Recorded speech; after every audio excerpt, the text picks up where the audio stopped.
Welcome to this video. One of the most talked about subjects in these days is climate changes. You see people all around the media, everywhere, debating it with a lot of different opinions. You actually have on one side some people you would define as climate skeptics who argue that the climate changes are not real. And then on the other side, you will have people arguing that the most important thing for humanity's future is the climate changes, and it could be the end of humanity if we don't do something about it very soon. So in this video, the point is simply to give you a model of how everything works together when it comes to climate changes. I work as a high school teacher teaching natural geography, and it's a subject I care a lot about. So I've made this video to try to give you a model for how everything works together that you can also use in the future if you sit and you debate with your friends, with your colleagues about climate change. So let's look at it. So basically, when you need to understand the entire situation regarding climate changes, you need to divide it into causes, which is the red area, and consequences. So we have some reasons for something, and we have some consequences because of that. So if you look at it simply, you can say that the amount of greenhouse gases, which has increased a lot the last couple of hundred years after the Industrial Revolution, is the cause. It's the main cause. And that increases the greenhouse effect, which then increases the temperatures on the planet. That's the very simple way of explaining it, and that's the foundation for everything. That's where we go from causes to consequences. So if you look further at the causes, you can see here we have CFC and N2O emission, two different greenhouse gases. We have methane emission, another greenhouse gas, and then we have CO2 emission, which is the fourth greenhouse gas. And it's the most significant one when it comes to how big of an impact it has had on the increasing temperatures. So we have four greenhouse gases. The CO2 levels in the atmosphere have increased a lot the last couple of hundred years, and those CO2 levels in the atmosphere are the main cause for the increasing temperatures, but the three other greenhouse gases are also important, and they are not to be forgotten. So all four are important, CO2 the most significant. If you look at the CO2 level in the atmosphere the last 800,000 years, you can see that the level has been up to maximum 300 ppm. And ppm means parts per million.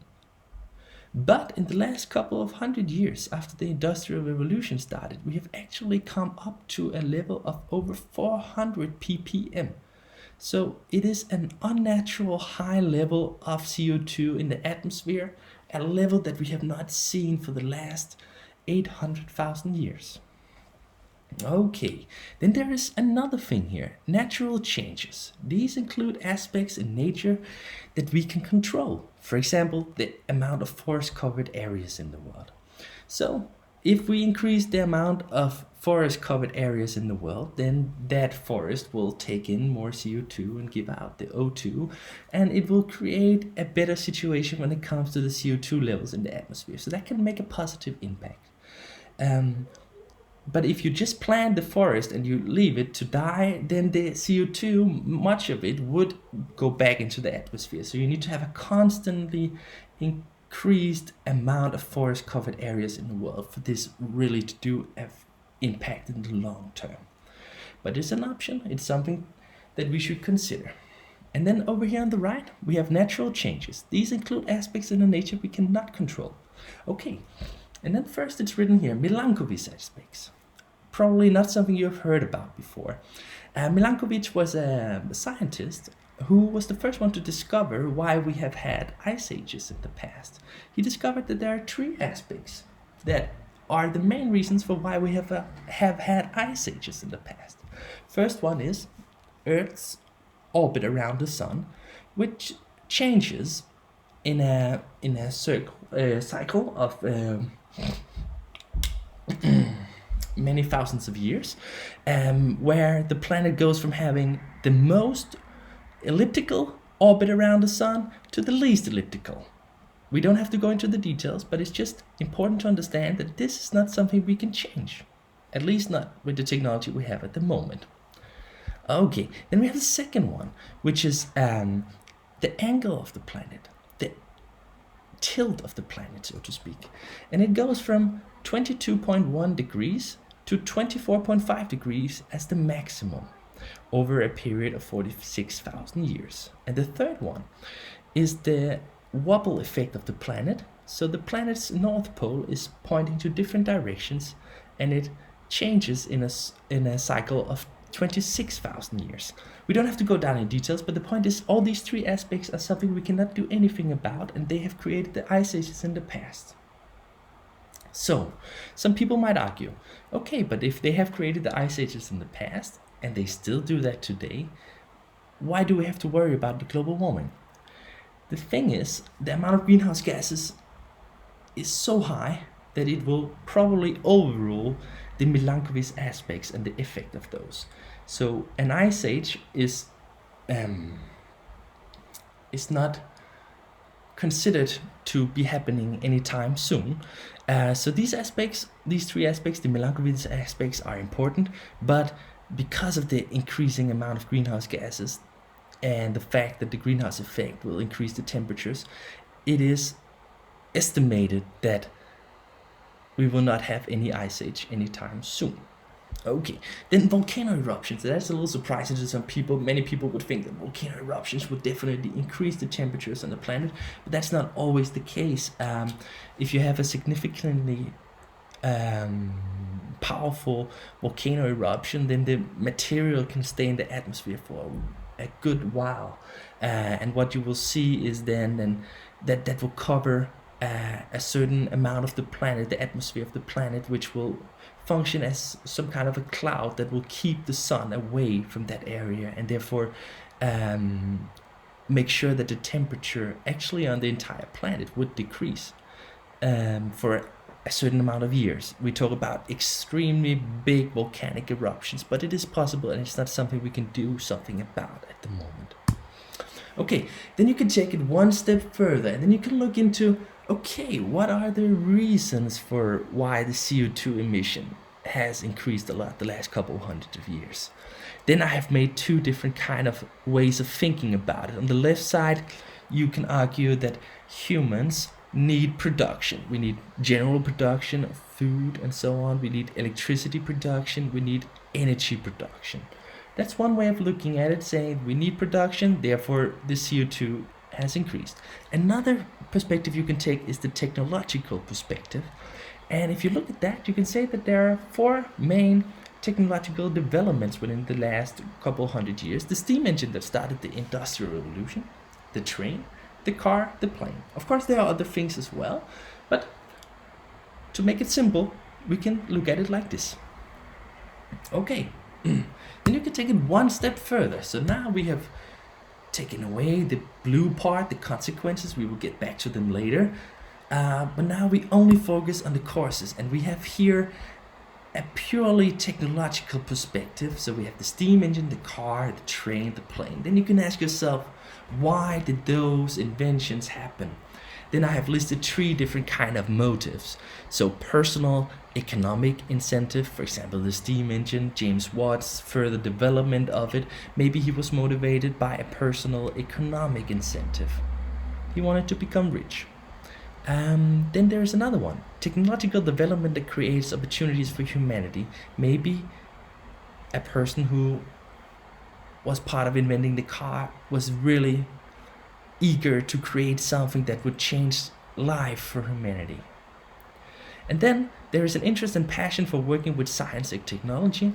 For example, if you look at some old documentaries about planes, the first planes, you can see some very passionate people who really loved working with the science and technology behind developing planes. They were not necessarily that motivated about the personal economic incentive. So, but you can see here all the lines are done. And that means that for each technological perspective, there might be a certain amount of each of these motivations behind why they were developed. And then we start here, technological development, the different motivational factors, the different technological inventions, this increased CO2 emission. Now I wrote that in Danish here, that's a mistake. It should be emission, not udledning. Well, Forgive me for speaking Danish, it's a difficult and complicated language to pronounce. But we have CO2 udledning, which means CO2 emission. Okay, great. So now let's jump from causes to consequences. So we have the same causes here, shortly summarized. We've already gone through that. And then we have the greenhouse effect, we have the increasing temperatures. And then you can do it in many different ways. I'm not saying this is the ultimate truth, but this is one way to look at it. One way to put it all into a system so you can understand it in a better way. So we have temperature increase in the ocean on the left, temperature increase on land on the right. Okay, let's look here over in the oceans. We have sea ice and ice sheets melting. Okay, what consequences does that have? If you look from a Danish perspective or North European perspective, it might be that the Gulf Stream is weakened or even stopped, which will make the climate colder in North Europe. It's a long story, but interesting story. So this is from a North European perspective. Another effect will be that we will have a change in the albedo of the planet. Albedo is a description of how much of the sunlight is reflected compared to absorbed. And if a surface is totally white, it reflects a lot of the solar energy back into this outer space. So the point is, if the sea ice and the ice sheets are melting, a less amount of the planet will be white, and a less amount of the solar energy that comes into the planet will be reflected back into space. So we will have a higher amount of solar energy that stays in the planet because the albedo of the planet has changed, because less of the surface of the planet is now white, which will help increasing the temperatures as well on the planet. So it's a positive feedback mechanism. Here on the right side, we have temperature increase on land. We have increased evaporation. We have a higher tendency for droughts. Okay, let's take it one step further. So we have sea level rise. Okay, when the ice sheets and the sea ice is melting, there will be more water. It will cover the planet. The sea level will rise. It can actually be a lot. Many areas, Denmark included, Holland included, many very flat areas on the planet will experience a problem because of the sea level. The fact that the sea level will rise. That's a major issue. We will have floods, and we will have increased population density. So if some areas like Denmark will be covered and become part of the sea, or a big part of Denmark will be part of the sea instead of being land, we will have less amount of area where people can live, and then the population density will increase. People will have to live closer to each other. Okay, floods can also create a food scarcity, and the same with droughts, food scarcity. And droughts obviously create water scarcity. And a very central thing for the future is to assure that the population of your country can get sufficient amount of water. We will have many countries in the future, if the temperatures continuously increase, which is the prediction, that will have major problems with providing enough drinking water for the population, and also water for the agriculture, for example. So here you can see all these increased population density, food scarcity, water scarcity will increase the conflicts. You can have one country that has a very, very big problem with providing enough water for the population of the country. Maybe the neighbor country to that country has sufficient amount of water. You will have a conflict. You could potentially have a war. So here you see all the consequences that I have written down when it comes to the human perspective. There might be more, but these are overall a good way of understanding the consequences of climate change from a human perspective. Then you can also look at it from an animal perspective. The bottom part, the causes are the same. Greenhouse, increasing temperatures in the ocean, increasing temperatures on land. Let's look over here. You have sea ice and ice sheets melting. You have the Gulf Stream weakened or stopped. You have the positive albedo feedback, that's the same. Sea level rise, floods, and this increase in ocean temperatures, which is down here, will have a direct impact, for example, on coral reef life.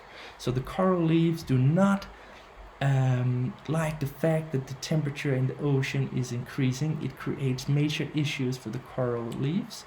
and that can impact the life in the ocean that lives in the area with the coral reefs, and it can impact the entire ecosystem there. And if you go here to the right side, you can see temperature increase on land. It has a direct impact on animal life. It increases the evaporation, more drought. It has a direct impact on animal life. Water scarcity has a direct impact on animal life.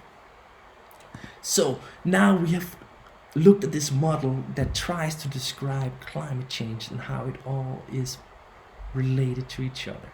I hope it has given you a good understanding of how it's all related, and I hope it's gonna help you in the future if you need to sit and debate this subject with a friend or a colleague or a family member and so on.